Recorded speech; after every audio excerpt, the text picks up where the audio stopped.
پڑوسی ملک سے کویشچن تھا کہ ہمارے یہاں کنڈوں کی نیاز میں سفید کپڑا ایک کمرے میں بچھایا جاتا ہے اور اس میں پھر تبرک کے طور پر میٹھی کھیر بھی ہوتی ہے، سفید کھیر لازم ہوتی ہے، اور وہیں پر ہمیں کھانا ہوتا ہے، کہیں باہر لے جانا منع ہوتا ہے، کیا یہ سب صحیح ہے کہ نہیں ہے؟ دیکھیں، اگر کسی بزرگ کی کوئی نیاز کرتا ہے، یہ میں نے پہلے بھی آپ کو وضاحت کی تھی کہ نیاز کا مطلب کیا ہے، کسی بزرگ کے لیے ایصال ثواب کا اہتمام کرنا، بس یہ نیاز ہے، سمجھ لیجئے ہم ثواب بطور نیاز ان کی خدمت میں پیش کر دیتے ہیں۔ اس میں نیت یہ ہونی چاہیے کہ کھانا وغیرہ صرف اللہ کے لیے ہوگا، نیک عمل صرف اللہ کے لیے کریں گے، اللہ کا قرب حاصل کرنا ہی مقصود ہوگا، ثواب صرف اللہ ہی دے گا، کوئی نہیں دے سکتا،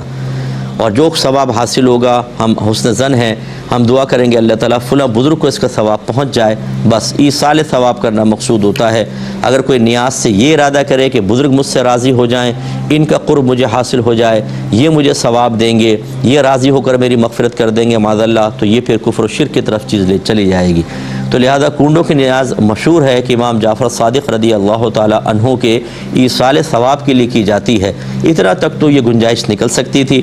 اب یہ جو ہم نے پھلجھڑیاں لگا دی ہیں کہ جی کنڈے ہی ہونے چاہیے اور فلاں چیز پکنی چاہیے اس کے اندر، یہیں پہ کھانا ہے، کہیں لے کر نہیں جانا، یہ سب خلاف شرع چیزیں ہیں۔ یعنی خلاف شرع سے مراد ان کی شریعت بالکل رعایت نہیں کرتی۔ اگر تو ہم اس کو لازم ضروری نہ سمجھتے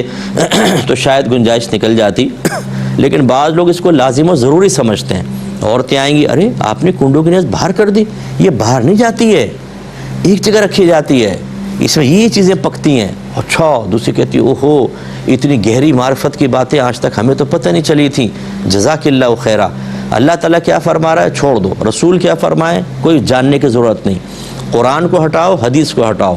آپ بتائیں آپا کیا کرنا ہے، آپا باجی بتائیں گی کہ کیا کرنا ہے۔ اور ہمارے پورے گھروں کے اندر ان عورتوں نے اتنا خلاف شرع معاملہ کر رکھا ہے اور ایسی ڈٹی ہوئی جمی ہوئی ہیں کہ اگر کوئی عالم دین، کوئی مفتی صاحب، کوئی گھر کا مرد آ کر اگر یہ جرت کر دے کہ یہ صحیح نہیں ہے، شریعت کے مطابق یہ ہے، بولتے ہیں جاؤ